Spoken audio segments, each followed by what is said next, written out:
नमस्ते, आप सभी का स्वागत है दोस्तों आपके अपने चैनल। बहुत दिनों बाद वीडियो अपलोड कर रहा हूँ दोस्तों। पूरा वीडियो देखें और आप अपनों और अपने को जो है बचा सकते हैं, हेल्दी रख सकते हैं और बीमार होने पर इलाज कर सकते हैं। हमारे चैनल पर प्रॉपर वीडियो देखने के बाद 5 मिनट में खांसी से छुटकारा कैसे पाएँ, खांसी की सबसे अच्छी दवा कौन सी है, सिरप या टैबलेट, खांसी बंद नहीं हो रही क्या करें, रात में ज़्यादा खांसी आए तो क्या करें, खांसी की घरेलू इलाज क्या है, MBBS MD फिजिशियन वाला इलाज मुफ्त में आपको हमारे चैनल वीडियो देखने के बाद पूरी ज्ञान मिलेगा। और इसी तरह की वीडियो देखने के लिए आपको हमारे चैनल को सब्सक्राइब करना होगा और बेल बटन प्रेस करना होगा। बिल्कुल मुफ्त है चैनल सब्सक्राइब करना।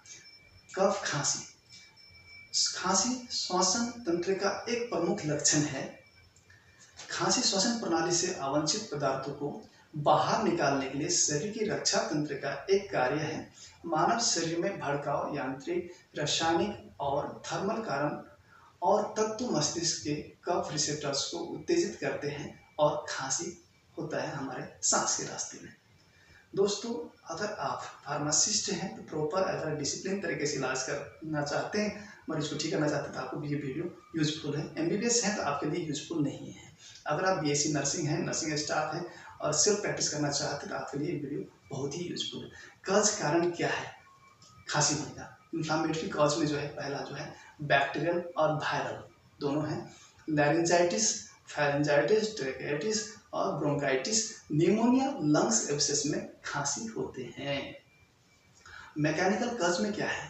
पार्टिकुलेट्स, धूल, धुआं, गंध या एयरवेज में हमारे सांस के रास्ते में कंप्रेशन, सिकुड़ जाना, श्वसन मार्ग छोटे होने, जैसे कि एग्जाम्पल फॉरेन बॉडीज हमारे सांस के रास्ते में आ जाना, और ब्रोंकोस्पाज्म जो है ब्रोंकस में स्पाज्म हो जाना। केमिकल कॉज में क्या है? तीसरे नंबर में इरिटेंट्स, फ्यूम्स, एग्जाम्पल के तौर पे सिगरेट, हुक्का, बीड़ी, स्मोकिंग। पर्यावरण से बहुत अधिक गर्म या ठंडी हवा को बाहर निकालना, श्वास अंदर लेने से तो खांसी जरूर होती है।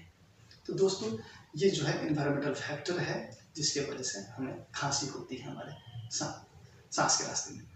इफ क्रोनिक कफ और डिफरेंशियल डायग्नोसिस, यदि पुरानी कफ है और उसमें डिफरेंशियल मिलता जुलता डायग्नोसिस क्या हो सकती है? एलर्जिक रिएक्शन कफ के वजह से भी हो सकता है, कफ अस्थमा के वजह से भी हो सकता है, कफ परट्यूसिस की वजह से भी कफ हो सकता है, ट्यूबरक्लोसिस की वजह से भी कफ हो सकती है, पल्मोनरी ट्यूबरक्लोसिस की वजह से। ट्रोपिकल इसिनोफिलिया, एक तरह के ब्लड में इसिनोफिल की मात्रा बढ़ जाना जिसके वजह से खांसी होती है लगातार और एलर्जी होता रहता है। लंग्स एब्सेस की वजह से भी खांसी होती है। ब्रोंकाइटिस एक्यूट में भी होता है खांसी और क्रोनिक में भी, क्रोनिक ब्रोंकाइटिस में खांसी होती है। एस्कैरियासिस एक तरह का वर्म्स इन्फेस्टेशन है जिसके वजह से सांस के रास्ते में आ जाते हैं लाइफ साइकिल के ड्यूरिंग में और हमें खांसी होती है जो पेट में कीड़े पड़ने की वजह से। लंग कैंसर में भी खांसी होता है। दोस्तों, इसी तरह वीडियो देखने के लिए हमारे चैनल को सब्सक्राइब करना होगा और जरूर हमारे मोटिवेशन के लिए सब्सक्राइब करें। आपको घर बैठे MBBS डॉक्टर की तरह इलाज करने का हमारा चैनल प्रॉपर आपको एजुकेशन देता है। टाइप्स ऑफ कफ क्या है? ड्राई कफ, सूखी खांसी, और दूसरा नंबर है प्रोडक्टिव कफ जो है ज़्यादा बलगम बनने वाला एक्सपोर्टर जिसको हम निकाल सकते हैं खांसी के लिए। 2 तरह का कफ है। नोट, एक तरह का सूचना ये है कि ड्राई कफ जो है अपर रेस्पिरेटरी ट्रैक्ट के लिए होता है और प्रोडक्टिव कफ जो है लोअर रेस्पिरेटरी ट्रैक्ट इन्फेक्शन के लिए होता है।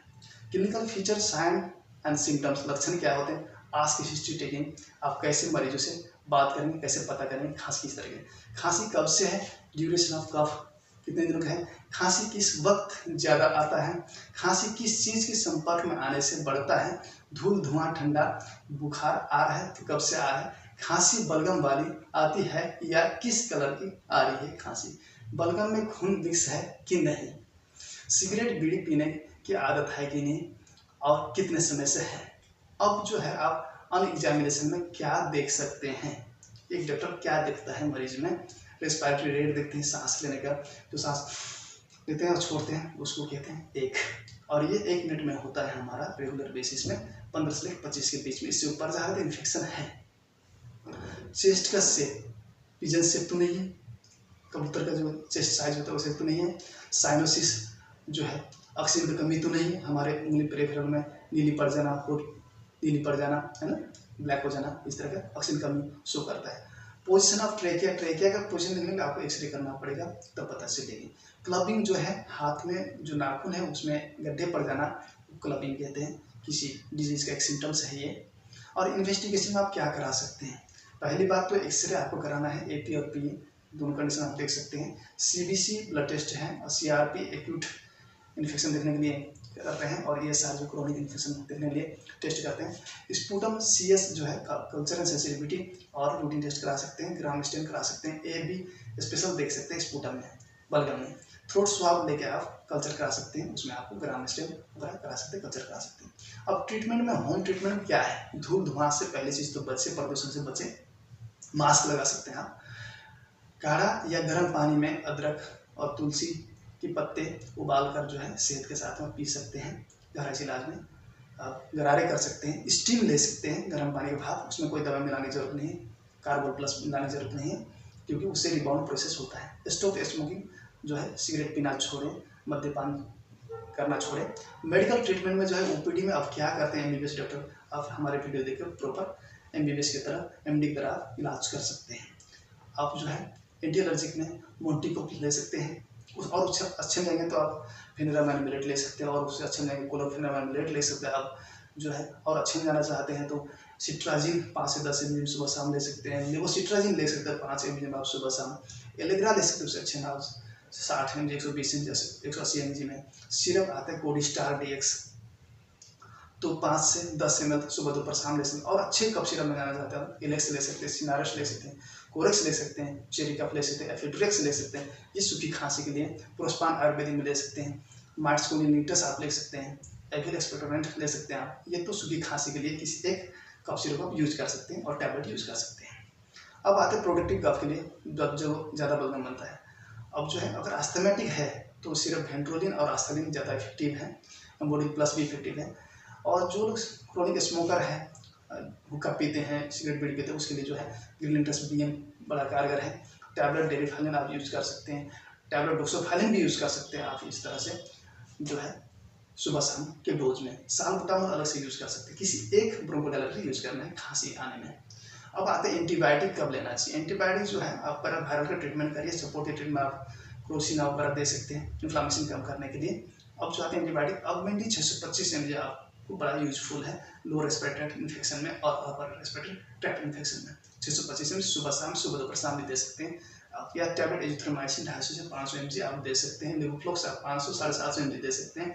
कोई एक एंटीबायोटिक यूज करनी है और 5 से 7 दिन का आप एंटीबायोटिक का कोर्स करा सकते हैं। टैबलेट A to Z जो है मल्टीविटामिन सपोर्टिंग दे सकते हैं। थैंक्स फॉर वॉचिंग, जय Hind, I love you friends. आपको इस तरह वीडियो देखने के लिए हमारे चैनल को सब्सक्राइब करना होगा, और सब्सक्राइब करना बिल्कुल ना भूलें, बेल बटन प्रेस करें और आप तक नई वीडियो आते रहें। जय हिंद।